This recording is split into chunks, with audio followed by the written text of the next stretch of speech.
2026년 제24회 사회복지사 1급 국가자격시험을 준비하는 수험생 여러분 반갑습니다. 이 강의는 지역사회복지론 제1장 지역사회의 개념과 기능을 다루고 있습니다. 자, 1장은 총 2개의 절로 구성이 되어 있고요. 첫 번째 절은 지역사회의 개념과 유형을 다루고 두 번째 절은 지역사회의 기능을 다루고 있습니다. 자, 이 영상 강의를 공부하시면서 이미 수험서, 우리 공감수험서 준비하신 분도 계실 것이고 수험서는 준비하지 못하고 요약집이나 혹은 타 출판사의 수험서를 준비하고 있는 분들도 계실 것입니다. 자, 기본적으로 이 강의는 공감수험서를 가지고 계신 분들을 위해서 제작된 영상 강의이다 보니까 제가 강의 중간중간에 페이지를 조금 명시할 거예요. 수험서 가지고 계신 분들은 해당 페이지에 줄을 긋거나 메모를 하시면서 강의를 들으시면 되고요.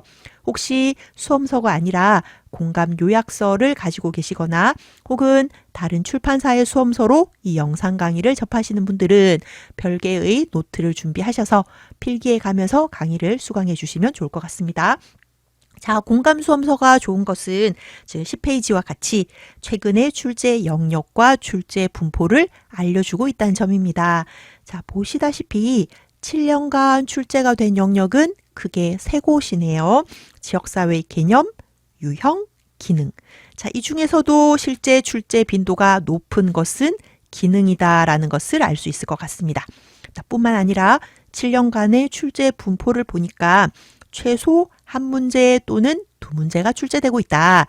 즉, 출제가 안 된 적은 없다라는 점을 알 수 있을 것 같습니다. 게다가 1장에서 출제가 되는 문제들의 난이도를 살펴보면 난이도가 쉽습니다. 즉, 무조건 맞춰야 되는 문제다라고 보시면서 본격적으로 강의를 수강해 주시면 좋을 것 같습니다. 자, 수험서 본문은 수험서 페이지의 12페이지입니다. 자, 먼저 지역사회라는 이 용어의 개념, 기원을 다루고 있는데요. 지역사회를 영어로 표현할 때는 커뮤니티라고 표현을 합니다. 자, 이 커뮤니티를 번역을 할 때 누군가는 사회, 아닌 지역사회라고 번역하는 사람도 있어요. 자, 사회라고 하는 단어는 소사이어티라는 단어가 있기 때문에 커뮤니티는 지역사회로 번역을 합니다. 자, 그런데 또 누군가는 커뮤니티를 공동체라고 번역을 하는 사람도 있습니다. 어머, 공동체는 우리 수험서 출판사의 이름이기도 하네요.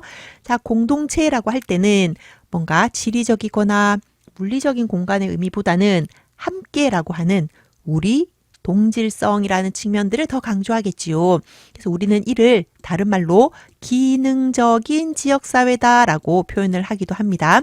자, 즉 지역사회라는 개념이 역사적으로 이렇게 1번에서 4번에 이르기까지 다양해지고 있다라는 점입니다.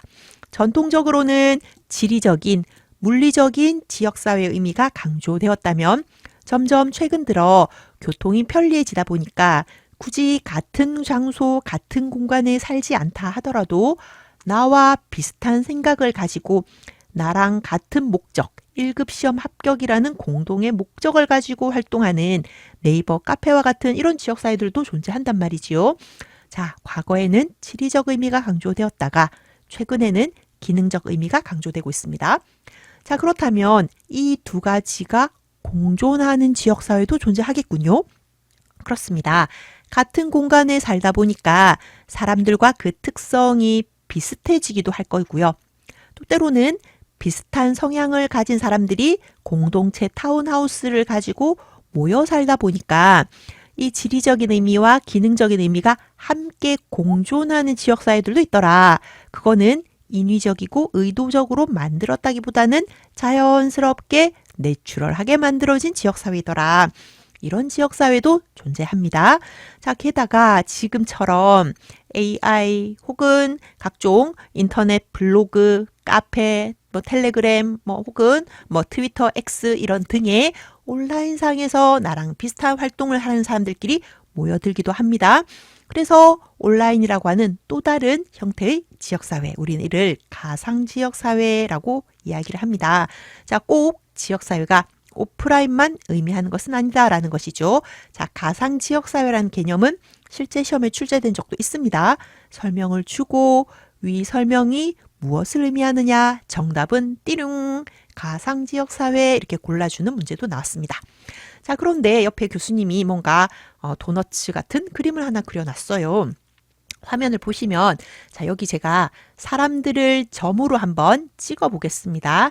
일단 파란색 점으로 사람들을 한번 찍어 봤고요. 자, 이번에는 핑크색, 빨간색 점으로 사람들을 한번 표현을 해 보겠습니다. 자, 여기서 점을 찍은 것은 전부 다 사람들입니다. 자, 그렇게 놓고 보니까 여기 파란색 점 찍힌 사람들 있죠. 자, 이 사람들은 지역사회라고 하는 공간에도 들어가 있으면서 전체 사회라고 하는 공간에도 속해 있습니다. 자, 이 파란색 점들은 그죠? 하지만 이 빨간색 점들의 사람들은요. 이 바깥의 테두리에는 존재하지만 이 가운데에는 존재하지 않는 사람들입니다. 자, 무슨 말인고 하니 파크와 버제스라는 두 명의 학자가 사회라는 단어와 지역사회라는 단어의 개념을 이렇게 설명을 했습니다. 자, 한번 귀를 기울여 보세요. 모든 지역사회는 사회이지만 모든 사회가 지역사회인 것은 아니다. 이렇게 설명을 했습니다.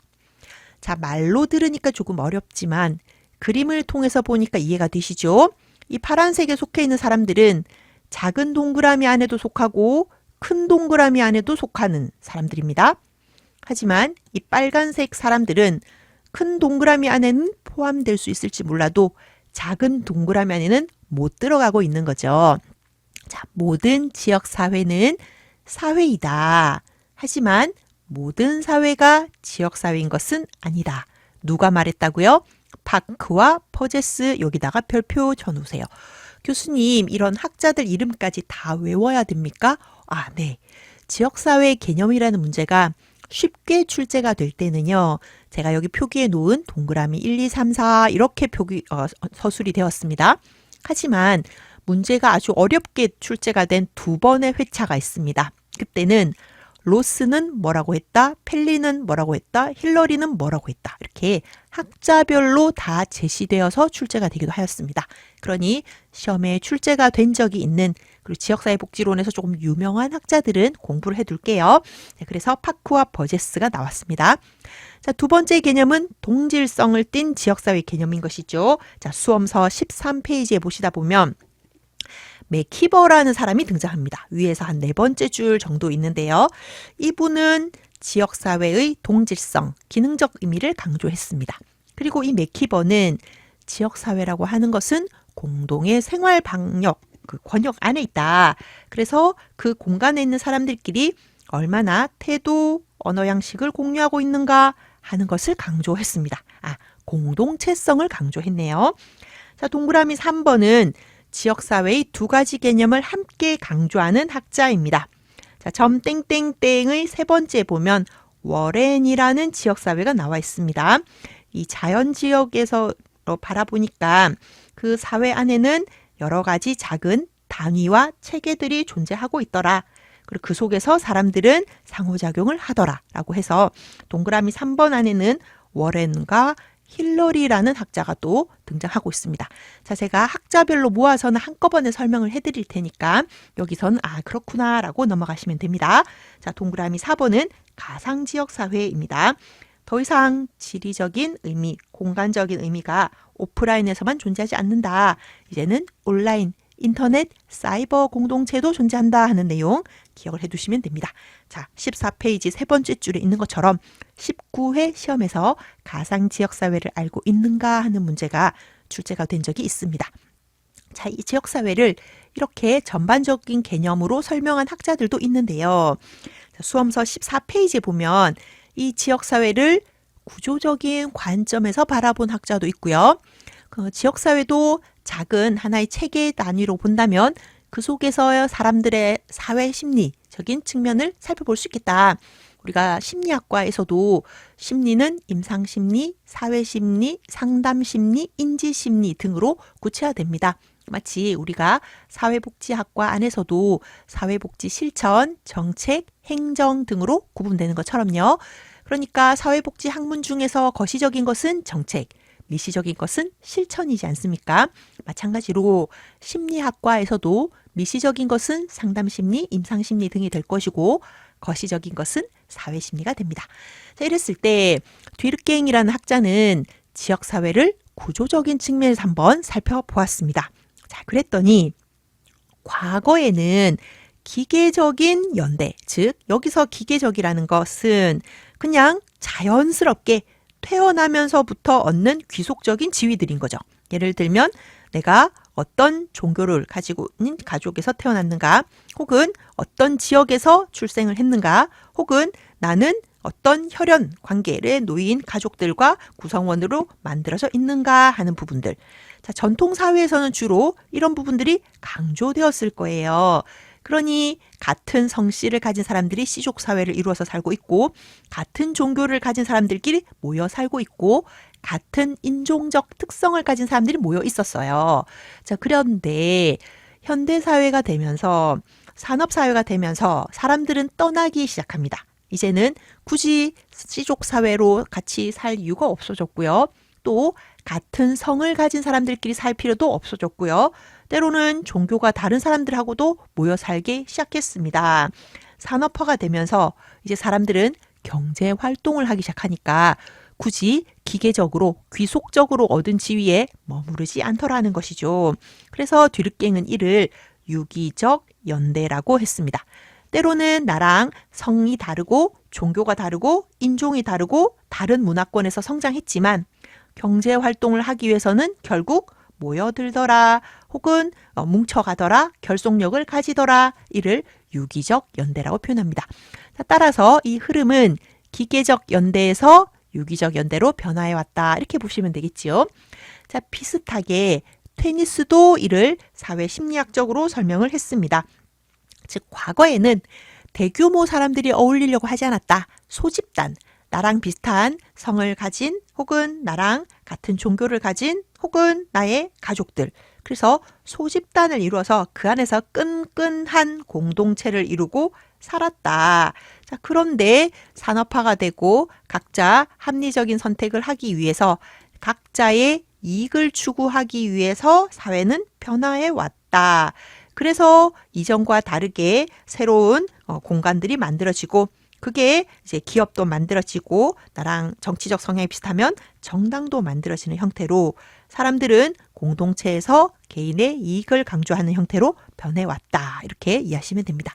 자, 여러분이 공부하실 때는 그냥 이렇게 보시면 돼요. 기계적 연대에서 유기적 연대로 변해왔다. 공동사회에서 이익사회로 변해왔다. 기계적 연대는 공동사회와 비슷한 개념이고, 유기적 연대는 이익사회와 비슷한 개념이다. 이렇게 이제 보시면 됩니다.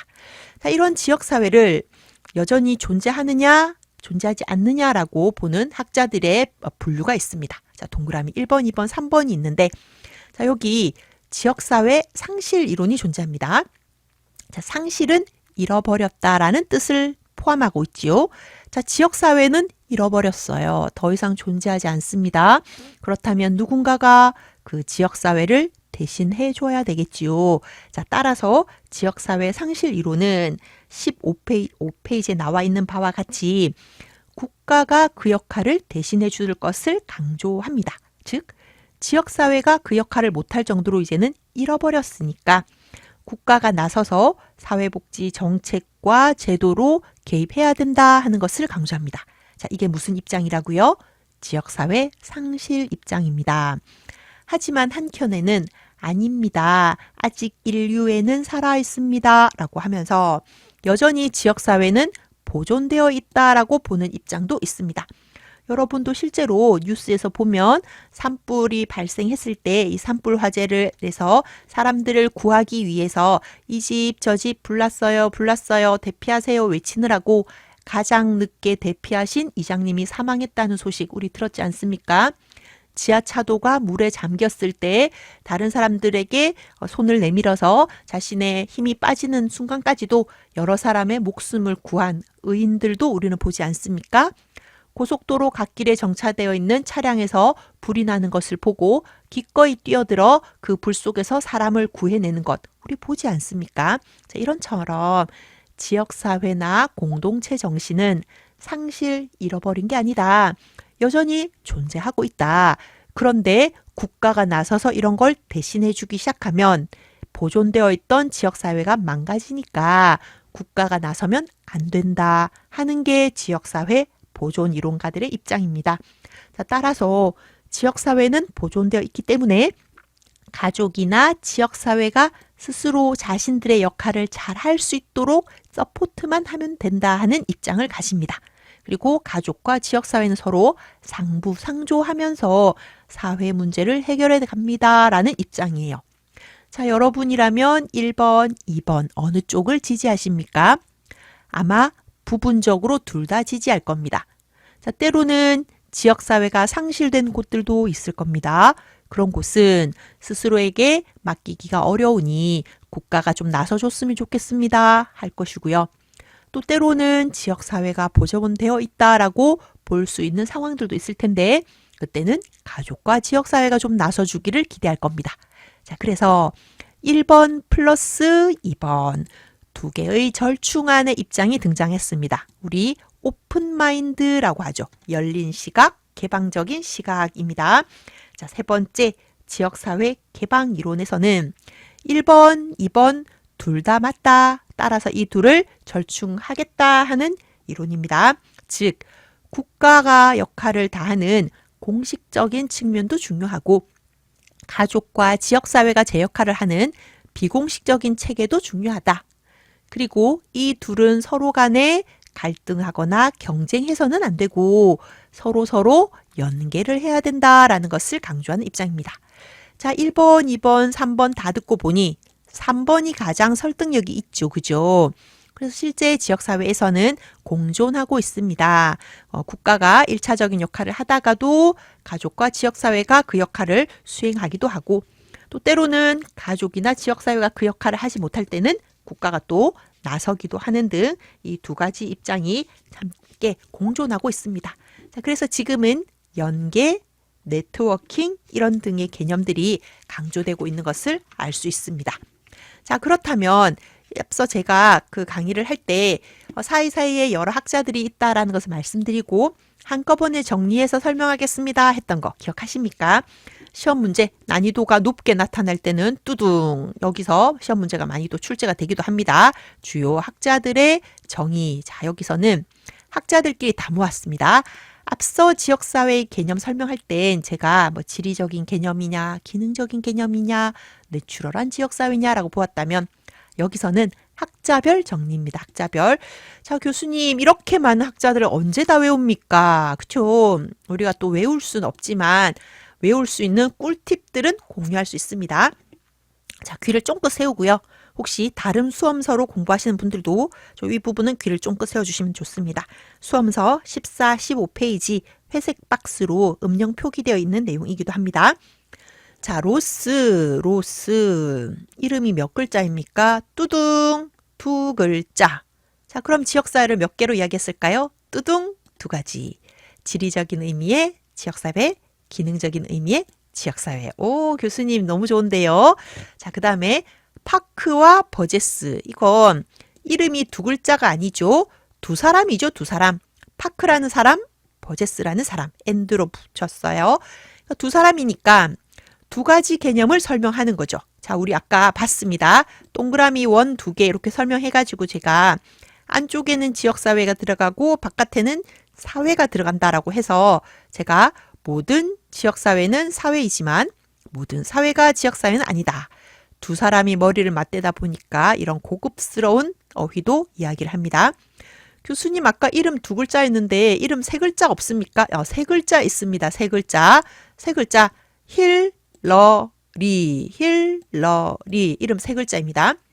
아까 이름 두 글자인 학자이니까 지역사회를 두 가지로 설명을 했어요. 두 가지로. 힐러리 이름 세 글자 아닙니까? 그래서 지역사회를 세 가지로 설명을 합니다. 자, 하지만 이 세 가지는 따로따로 존재하는 유형이 아니고요. 구성 요소입니다. 구성 요소. 마치 라면의 구성 요소는 면과 스프로 구성되어 있지 않습니까? 물론 면, 스프, 다시마도 있습니다. 특정 라면에서는. 자, 그것처럼 요소라고 하는 것은 어느 하나가 빠지면 안 된다는 거죠. 라면을 끓이는데 면만 있고 스프가 빠지면 안 되고 또 스프만 있고 면이 빠지면 안 될 때 우리는 이를 요소라고 이야기를 합니다. 자, 로스는요. 구분을 했어요. 구분. 나눴단 말이에요. 그죠? 로스구이 나눴단 말이에요. 힐러리는 이름 세 글자, 지역사회는 3요소로 구성된다. 자, 첫 번째, 지리적인 의미의 지역사회의 개념. 두 번째, 공동체라고 하는 개념, 공동. 그 둘 사이에서, 주민들 사이에서는 활발하게 상호작용이 이루어져야 한다. 이 세 가지가 공존할 때 지역사회다라고 보았습니다. 자, 이해하셨죠? 앞서 우리 지리적인 의미, 기능적인 의미 있었고요. 그 두 개가 서로 상호작용한다라는 뜻 기억해 두시면 힐러리 어렵지 않습니다. 자, 다시 앞으로 돌아가서 맥키버 공부해 보겠습니다. 자, 동아대학교는 부산에 있습니다. 제가 부산 경상도 사투리를 쓰고 있는데요. 여러분 혹시 한 방 먹였다, 한 방 먹였다 이런 표현 기억하십니까? 네, 사투리 중에 먹였다, 물 먹였다 이런 표현 있는데요. 사투리입니다. 교수님 왜 사투리를 쓰세요? 표준어를 좀 구사해 주세요. 자, 이 사투리가 시험 볼 때는 톡톡한 힘을 발휘합니다. 시험 보고 나면 그 합격 수기에 교수님 사투리가 입에 뱅글해서 피식 웃었어요. 문제 풀면서 교수님의 사투리가 귀에 쟁쟁했어요. 오히려 이게 또 장점이 되기도 하더라고요. 자, 맥키버가 우리를 한 방 먹였습니다. 어떻게 먹였느냐 하면 사람들이 같은 장소에 사는 것만 중요한 게 아니다. 거기에 살고 있는 사람들이 위라고 하는 우리라고 하는 생각을 공유할 때 그거야말로 기본적으로 지역사회라고 말할 수 있다. 그래서 공동생활권, 공동체 의식을 강조한 게 맥키버입니다. 즉, 한 장소에 살고 있다, 같은 목적을 가진다가 중요한 게 아니라는 거죠. 결과적으로 이익이 아니라, 나의 이익이 아니라 우리의 이익, 공동체성, 우리라고 할 때는 길 가다가 쓰레기들을 버리지도 않겠죠. 그냥 편하기 위해서는 내가 마신 음료수를 버릴 수도 있겠지만 우리라는 생각을 할 때는 함부로 못 버린단 말이에요. 사람들이 보든 보지 않든. 자, 맥키버는 그렇게 설명을 했습니다. 맥키버가 우리한테 한 방 먹였다. 공동체 의식이 중요하다라고 이렇게 기억하시면 됩니다. 월에는 지역사회를 기능으로 설명했는데요. 자, 이것은 따로 외우지 않아도 좋습니다. 왜냐하면 1장에서 시험에 가장 많이 출제가 된 것은 지역사회의 기능이었잖아요. 기능. 근데 실제 시험 문제에 워렌이 설명한 지역사회 기능은 이렇게 나오니까요. 그래서 워렌은 기능을 설명했다라고 보시면 되고요. 자, 테니스는 테니스님한테는 너무 죄송해요. 테니스는 퇴물이다. 이렇게 하면 기억하기 좋습니다. 그죠? 자, 과거에 우리가 테니스 앞서 사회심리학적 관점으로 지역사회 설명할 때 지역사회가 공동사회와 이익사회로 나눠져서 공동사회에서 이익사회로 발전해 왔다. 이렇게 설명을 했단 말이죠. 근데 이게 또 항상 그런 건 아니에요. 그죠? 또 때로는 이익사회에서 공동사회로 발전해 가기도 하죠. 오늘날에는. 실제로 여러분 보지 않습니까? 개인의 이익을 추구하기 위해서 비싼 땅을 사서 거기에 연예인들이 또 모여 살기도 하고 또 때로는 우리라는 이익을 추구하기 위해서 길에다가 높은 담벼락을 세우고 우리 아파트 단지를 통과하지 못하고 초등학교로 가야 된다. 그래서 초등학교를 등교하는데 삥 둘러서 가야 되는 이런 것도 보지 않습니까? 근데 또 그러다 보면 또 어떤 아파트 단지에서는 또 훈훈하게 우리는 담벼락을 없애고 상생을 합니다. 이러면서 경비실 초소에 에어컨도 설치해주고 뭐 이런 것도 본단 말이에요. 그러니까 꼭 공동사회에서 이익사회로 발전해 왔다라고 보기도 어려운 시대가 온 것 같아요. 지금은. 그죠? 그래서 테니스는 퇴물이다. 테니스님 죄송해요. 이렇게 여러분이 공부하면 기억할 수 있습니다. 공동사회에서 이익사회로 구분되었다. 테니스는 공동체 의식을 강조하던 사회에서 개인의 이익을 강조하는 사회로 발전해 왔다라고 보고 있습니다. 자, 그 다음에 펠린이란 학자가 있는데요. 자, 펠린은 역량을 이야기합니다. 역량. 자, 여러분 혹시 사회복지 실천기술론 공부할 때 여러 가지 모델들 배우지 않습니까? 그때 앞쪽에 있는 모델이 있고 뒤쪽에 서술되어 있는 모델이 있습니다. 그게 거의 대부분 역사적인 발자취라고 보시면 돼요. 즉 전통적으로 정신 역동 모델부터 시작을 해서 마지막에 역량 강화 모델, 임파워먼트 모델 이렇게 끝나죠. 그러니까 지역사회도 역량이라는 개념으로 조금 설명을 해보자라는 학자가 펠린입니다. 펠린. 그래서 펠린은 역량 있는 지역사회, 그러니까 그 지역사회가 자신들의 잠재력, 강점을 충분히 발휘하고 있다면 그 지역사회는 건강하고 바람직한 지역사회다라고 이야기를 합니다. 자, 요 정도 학자들 알고 있으면 모든 문제 맞출 수 있습니다. 자, 복습해 볼까요? 자, 이름 두 글자 로스. 그러니까 우리가 알고 있는 지역사회 두 가지. 지리적인 의미, 기능적인 의미로 나눴어요. 이름 세 글자 힐러리. 거기에 하나 더 추가했어요. 상호작용이라고 하는 거. 이름 두 글자가 아니라 두 사람이에요. 지역사회를 두 가지로 이렇게 구분을 했어요. 이제는 우리가 한 방 먹였어요. 먹였어요. 우리라고 하는 공동체 의식이 강조된다. 지역사회의 기능을 강조한 워렌이라는 학자도 있고 한물 갔어요. 퇴물. 공동사회에서 이익사회로 발전해 온다고 보고 있어요. 임파워먼트가 강조되니까 지역사회에서도 그 개념을 가져온 학자가 있네요. 펠린. 이렇게 보시면 지역사회의 개념을 다 이해하실 수 있습니다. 자, 그럼 이제 지역사회의 유형으로 한번 넘어가 볼까요? 자, 수험서는 16페이지인데요. 보시다시피 최근 7년 중에서 3번이나 출제가 되었습니다.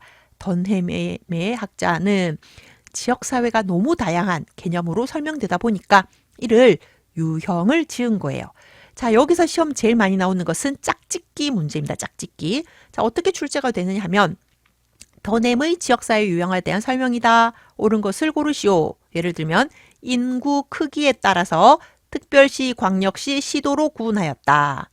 이러면 땡인 거죠. 맞는 설명이 되려면 인구 크기에 따라서는 대, 중, 소 이렇게 나누는 거죠. 대도시, 중도시, 소도시 이렇게. 자, 경제적 기반이라고 하는 건 그 지역 사회가 주로 어떤 걸 통해서 먹고 사느냐, 산업의 기반을 보는 겁니다. 농사 짓고 사느냐, 광산에서 뭔가 천연 광물을 채취하느냐, 아니면 산에 나무 심느냐, 바다에서 물고기 잡느냐 이렇게 경제 기반으로 나누어지기도 합니다. 정부의 행정구역은 의도적으로 나눈 것이죠. 자, 그렇지만 꼭 인구 크기에 따라 나누는 것은 아닙니다. 왜냐하면 특별시도 있고 광역시도 있고 특별자치시도 있잖아요. 그죠? 그것은 어디까지나 정부가 행정구역을 나눈 겁니다. 때로는 인구가 줄어서 동을 통폐합하기도 하잖아요. 그죠? 자, 이런 것들은 정부가 나눈 행정구역입니다. 자, 중요한 것은 네 번째, 인구 구성의 사회적 특수성입니다. 인구학적 특성인데요. 자, 사람들은 보면 비슷한 성향을 가진 사람 좀 모여 살긴 합니다. 예를 들어 대기업 총수들이 동자동 쪽방촌에 살지는 않을 거 아니에요. 그죠?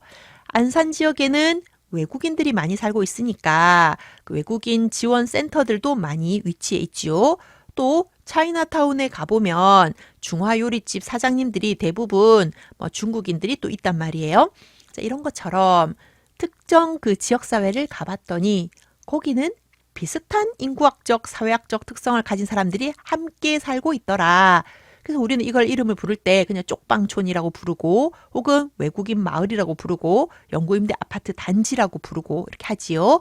자, 던햄은 지역사회를 이렇게 유형화했다라는 거.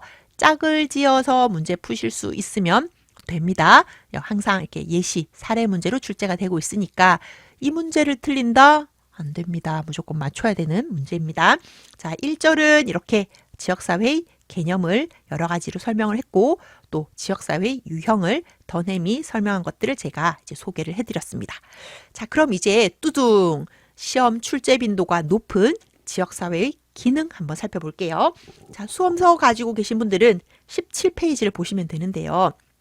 앞서 학자들별로 지역사회 개념 정리할 때 워렌의 지역사회 기능이 있었습니다. 자, 워렌이란 학자 곧 등장할 거예요. 자, 그에 앞서서 여러분 혹시 사회복지 정책론 어떤 교수님 책으로 공부를 하셨나요? 아마 한국의 사회복지 정책론들을 보면 대부분 힐버트와 스펙트 학자의 책을 번역한 그 책을 많이 보는 것 같습니다. 베스트셀러이기도 하고요. 자, 이런 지역사회를 설명할 때 지역사회의 여러 가지 기능들이 있을 텐데 길버트와 스펙트는 크게 5가지로 그 기능을 설명을 했습니다. 자, 여기서도 시험이 다채롭게 출제가 되고 있는데요. 수험서를 가지고 계신 분들은 제가 몇 회 출제가 되었는지 표기를 해 놓았습니다. 사이사이에. 보시면 16회, 18회, 19회, 20회, 23회 거의 매년 출제가 되는 부분인 거죠. 자, 역시나 짝짓기 문제로 출제가 되고 있습니다. 길버트와 스펙트가 설명한 지역사회 기능 맞게 설명한 것은 자, 생산, 분배, 소비는 정치제도가 담당하고 있다. 땡. 이런 식으로 푸는 거예요. 자, 생산, 분배, 소비는 경제활동일 거예요. 사회화라고 하는 것은 사람들이 더불어 살아가면서 배워야 되는 그런 부분들을 배울 수 있는 곳이죠. 보통 이거를 가족 단위에서 배우죠. 가족과 어린 시절은 함께 보내니까요. 하지만 이제 그 가족 내에서의 규율이 잘 지켜지지 않는 경우들이 있기 때문에 사회통제는 정치가 담당을 하고 있습니다. 교수님, 정치가 어떻게 담당하나요? 라고 하겠지만 통제를 할 때는 어떤 규칙, 규정, 법률에 기반을 두고 있잖아요. 그리고 그 법을 만들고 통과시키는 곳은 국회 아닙니까? 그죠? 지자체의 조례를 통과시키는 것은 구의회, 시의회이니까요. 그래서 사회통제는 정치가 담당합니다. 자, 그렇지만 분열된 사회를 통합시키는 데는 종교가 그 역할을 하고 있습니다. 그래서 서로 다른 생각을 가진 사람들도 그 종교, 동일한 종교 안에 들어가서 또 그 뜻을 같이 하기도 하고요. 자, 마지막으로 5번째, 상부상조. 이게 바로 사회복지제도의 역할입니다. 자, 여기서 함정에 빠지면 안 된다는 거죠. 교수님, 사회복지가 사회통합을 하지 않나요? 그죠? 사회복지가 사회통합을 지향해야 되는데 결과적으로 보면 그렇지 않는 경우들이 있죠. 보편적 복지일 때는 문제가 없지만 선별적 복지가 되다 보니까 복지 혜택을 누리는 사람과 누리지 못하는 사람들 간에는 갈등이 생깁니다. 장기요양 1등급을 받은 사람과 등급 외 판정을 받은 사람 사이에 갈등이 생기고요. 영구임대 아파트에 입주한 사람과 입주 자격이 박탈된 사람 사이에도 갈등은 생깁니다. 즉 사회복지가 보편적 제도라면은 크게 사회 내 갈등이 없을 수도 있겠으나 재원이 한계가 있기 때문에 희소한 자원을 배분하다 보면 누군가는 혜택을 누리고 누군가는 혜택을 못 누리잖아요. 그 사이에서 통합은커녕 오히려 갈등이 더 생겨나기도 합니다. 자, 그런 점에서 사회복지는 상부상조, 종교가 사회통합이다라는 거 기억을 해두세요. 또 시험 난이도가 조금 높게 나타날 때는 예시, 실제 사례 문제로 출제가 되기도 합니다. 예를 들면 기업은 제품을 생산하는 거 이렇게 출제가 돼야죠. 예를 들면 뭐 노인을 공경하도록 가정교육을 배운다, 인성교육을 배운다 이런 거는 가족이 담당할 것이고요. 경찰 뭐 혹은 판검사 등이 출제가 나왔다면 이는 이제 정치 영역이 될 것이고요. 뭐 종교단체가 뭐 어르신 경로잔치를 열었다라고 한다면 사회 통합을 위해서가 될 것이고요. 사회복지제도라고 한다면 주민들 사이에 일촌을 맺고 상부상조하고 있다 하는 이런 문제들이 출제가 될 것입니다. 자, 예문을 잘 보셔야 돼요. 종교가 등장했다고 무조건 사회통합의 기능이 되는 것은 또 아닐 수도 있으니까요. 예를 들어 시험 문제가 종교단체가 입법 발의를 하여 노인에 대한 뭐 조례가 제정되었다. 이렇게 하면 종교라는 단어가 들어가 있지만 결과적으로는 입법 발의에서 조례가 만들어진 거니까 그때는 사회통제를 답으로 해주셔야 됩니다. 예를 들면 주민이 등장했다 하더라도 그 주민이 뭐 서로 상부상조하는 게 아니라 주민들이 뭐 이웃들을 서로 뭐 잘 지켜본 결과 이웃 주민들이 범죄를 저지른 걸 알고 이를 경찰에 뭐 신고했다. 이렇게 나오면 이 또한 사회복지가 아니라 또 이제 정치제도 이렇게 이제 답을 쓰셔야 됩니다. 서술어를 잘 보셔야 됩니다. 뭐 후원 물품을 주고 받았다 이러면 이제 사회복지가 될 것이며 뭐 예를 들어 뭐 그 후원 물품을 주는데도 이게 사회복지 영역에서 준 게 아니라 선교 활동을 또 주기도 하잖아요, 그죠? 그래서 뭐 교회가 뭐 이런 걸 줬다 이러면 또 사회 통합에 더 가까울 수도 있을 겁니다. 그래서 문제를 정확하게 잘 읽어보시면 이 기능을 이해하실 수가 있습니다. 그래서 크게 두 가지 형태라는 거 기억하시면 됩니다. 이 앞에 나와 있는 거하고 어떤 제도들하고 연관, 짝을 짓는지가 첫 번째 유형. 두 번째는 실제 예문을 주고 그 예문을 통해서 이거는 통제를 위한 목적이구나. 이것은 통합을 위한 거구나. 이것은 상부상조이구나. 이거는 인성교육을 위한 사회화이구나. 이거는 생산, 분배, 소비이구나. 이렇게 예문에서 서술어를 발견해서 푸시면 좋은 점수를 받을 수 있습니다. 자, 앞서 이제 지역사회 개념을 설명한 학자 중에 기능을 강조한 워렌이라는 학자가 있었어요. 수험서를 가지고 계시는 분들은 18페이지입니다. 워렌은 지역사회가 제 기능을 다하는지를 살펴보고 제 기능을 다하면 굳이 국가가 나서서 개입할 필요가 없어요. 하지만 지역사회가 제 기능을 다하지 못한다면 사회복지 실천가가 개입을 해야 된다라고 보았습니다. 자, 제 기능을 다하는지 아닌지 알 수 있는 네 가지. 자, 요것도 별표입니다. 제가 이렇게 음영 표기를 한 부분은 시험에 꼭 나온다. 중요하다라는 뜻입니다. 자, 일단 워렌의 네 가지 기능을 모두 골라라. 가, 나, 다, 라. 푸실 수 있어야 돼요. 워렌의 기능에 대한 설명이다. 옳은 것을 골라라. 서술문이 맞는지 틀렸는지 확인할 수 있어야 됩니다. 자, 첫 번째, 지역의 자치성이라고 하는 것은 사람으로 따진다면 자기 결정권 같은 거예요. 즉, 그 지역사회가 다른 지역에 크게 의존하지 않고 스스로 통치하고 있는가 하는 거죠. 예를 들어 부산의 지역사회 복지 정책을 만들어내는데 부산시장님이 서울시는 뭐 하는가 봐주세요. 서울 하는 거 다 따라합시다. 이렇게 하면 자치성이 높지 않다라는 뜻이잖아요. 그죠? 그런데 서울이 뭘 하든지 상관없이 우리는 부산광역시 시민들이 원하고 시민들이 행복해할 만한 그런 정책을 만들어냅시다 하면 자치성이 높은 거예요. 첫 번째, 얼마나 스스로 통치하고 있는가 첫 번째 기능입니다. 자, 두 번째는요.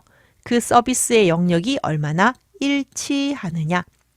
즉, 불일치해서는 안 된다라는 뜻이지요. 즉, 같은 동일 지역에 살고 있는 사람들이 있다면 여기 같은 지역에 사람들이 살고 있어요.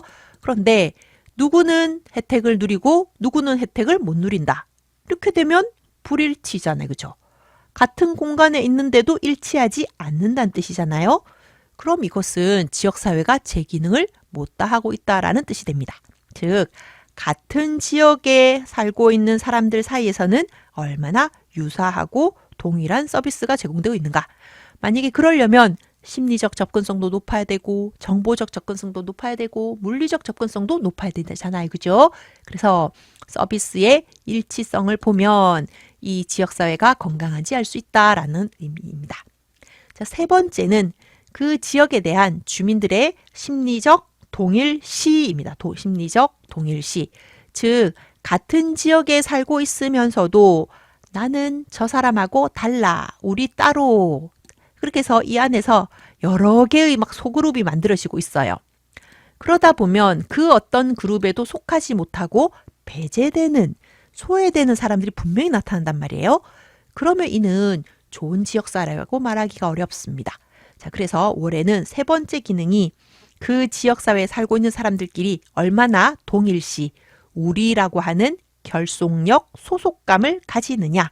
즉, 우리 학교, 우리 반, 우리 선생님 이렇게 이야기를 하는 건지 아니면 동아대학교 사회복지학과, 동아대학교 사회복지학과의 문영주 교수님 이런 식으로 설명하는지 잘 들어보면 지역사회가 건강하다라는 걸 알 수 있습니다.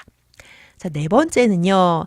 지역사회 안에서 그 구성원들 간에, 체계들 간에 얼마나 수평적인 관계를 가지고 있는가 하는 겁니다. 반대말은 수직적, 위계적 관계가 되겠지요. 즉, 같은 지역에 살고 있는 사람들끼리 계급을 막 나누는 거예요. 그래서 우리는 당신들하고는 달라. 그리고 우리는 당신들하고 같이 하는 공간에 있는 게 싫어. 좀 따로 해줬으면 좋겠어. 이렇게 한다면 그 안에서 주민들 간에는 상호 수평적이거나 상호 대등하다고 말하기가 어려울 거예요. 이미 그 안에는 권력 관계가 숨어 있으니까요. 그러면 자원들도 결국 불균등하게 배분이 될 것이고 가진 자와 가지지 못한 자 사이에는 불평등이 나타나게 될 겁니다. 자, 그래서 올해는 이 네 가지가 골고루 다 지켜질 때 바람직한 지역사회다, 좋은 지역사회다라고 설명을 합니다. 그래서 네 가지 잘 기억해 주세요. 자기결정권처럼 스스로자 통치할 치, 스스로 다스리면서 같은 지역에 있는 사람들끼리는 같은 비슷한 동일한 서비스를 제공받을 수 있어야 되고 거기 살고 있는 사람들 사이에서는 우리라고 하는 동일시 결속력이 있어야 되고 그 사람들 사이에서는 수직적이거나 권력 위계적이 아닌 상호대등한 수평적 관계를 누리고 있어야 된다. 자, 1장에서는 이 정도 문제들이 출제가 되고 있습니다. 제가 최근 7년 동안의 내용들을 분석을 해서 출제를 했지만 물론 그 이전 최근 10년 동안의 내용들도 이 정도 내용들이면 충분히 다 문제를 푸실 수 있습니다. 그리고 공부가 다 끝나신 분들은 21페이지, 22페이지에 6문제의 실력을 점검하는 문제가 수록되어 있고 또 공감수험서의 최대 강점이죠. 여러분이 좋아하는 OX, 실제 기출되었던 문장들을 뽑아서 한 문장 한 문장 서술을 해놓았으니까 23페이지에 OX 문제도 잘 푸시면 좋고요. 자, 그러면 이제 1장의 공부는 이렇게 마무리가 됩니다. 어떻습니까? 앞으로 2장, 3장, 4장 앞으로 이런 식으로 강의가 이루어질 건데요. 시간 나시면 이렇게 정속으로 이렇게 들으시면 좋고 시간적 여유가 없으시다면 조금 빠른 배속으로 수강하셔도 강의를 들으신 분과 안 들으신 분들은 공부의 효율성이 조금 차이가 있습니다. 난 시간이 없어서 못 듣겠어요 하더라도 어떤 부분이 중요하고 어떤 부분이 많이 출제가 되는지 또 암기가 잘 안 되는 부분은 첫 글자 따서 외우는 이런 꿀팁들도 알려드릴 테니까 시간적 여유를 좀 가지시고 강의 영상에 집중을 해주시면 좋을 것 같습니다. 자, 그러면 1장 지역사회의 개념 그리고 기능 관련된 강의는 이것으로 마치고요. 저희는 2장에서 다시 만나요. 여러분 수고하셨습니다.